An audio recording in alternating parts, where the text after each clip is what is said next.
Father O'Reilly, black cassock flapping wildly against his legs, and the raindrops clung to his glasses, distorting his vision as he approached the dimly lit house on the hill. There was an unmistakable chill in the air, one that wasn't caused by the gusting wind. He'd received an urgent telegram from the Vatican, instructing him to investigate a case in this remote village.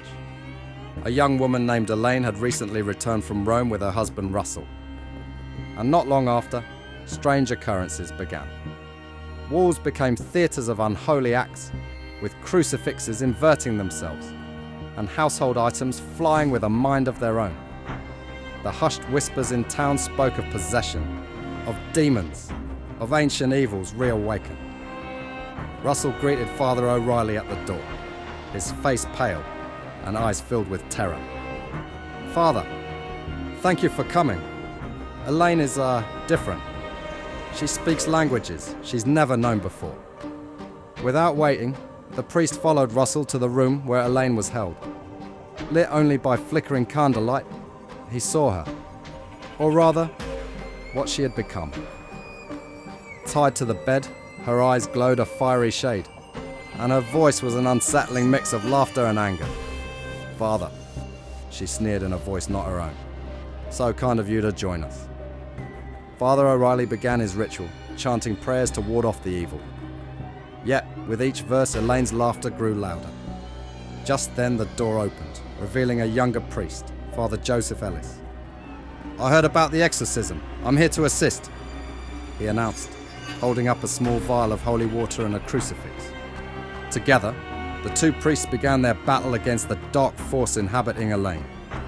With every proclamation of faith, the room trembled, the wind howled louder, and the walls seemed to close in on them.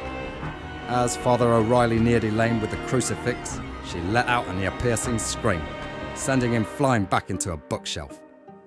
Penned by its weight, he gasped for air, while Father Ellis continued the exorcism, beads of sweat forming on his forehead. Elaine, or the entity within her, lunged at Father Ellis, but he managed to press the crucifix against her forehead. Steam rose as her skin sizzled, and she let out a cry that sounded like a mix of pain and rage. The room grew colder, and shadows danced menacingly on the walls. Father O'Reilly, mustering his remaining strength, began reciting the most powerful exorcism rites. "By the name of our Lord Jesus Christ, I command you to leave this innocent soul." With a final scream that seemed to come from the very depths of hell, Elaine's body convulsed, and then, as suddenly as it began, the room was calm. The demonic presence had been expelled. Father Ellis rushed to Father O'Reilly, but it was too late. The older priest's spirit had departed, a sacrifice in the name of the Lord. The young priest, with tears in his eyes, turned to Elaine, who was now free from the grip of the demon but unconscious. In the days that followed, Father Joseph Ellis, inspired by the bravery of Father O'Reilly, dedicated himself to banishing evil. He became known as the Demon Hunter, a beacon of hope in a world where darkness lurked in the most unexpected places. And the story of that dark and stormy night in 1952, where two brave souls faced an ancient evil, became legend, a testament to the enduring battle between good and evil.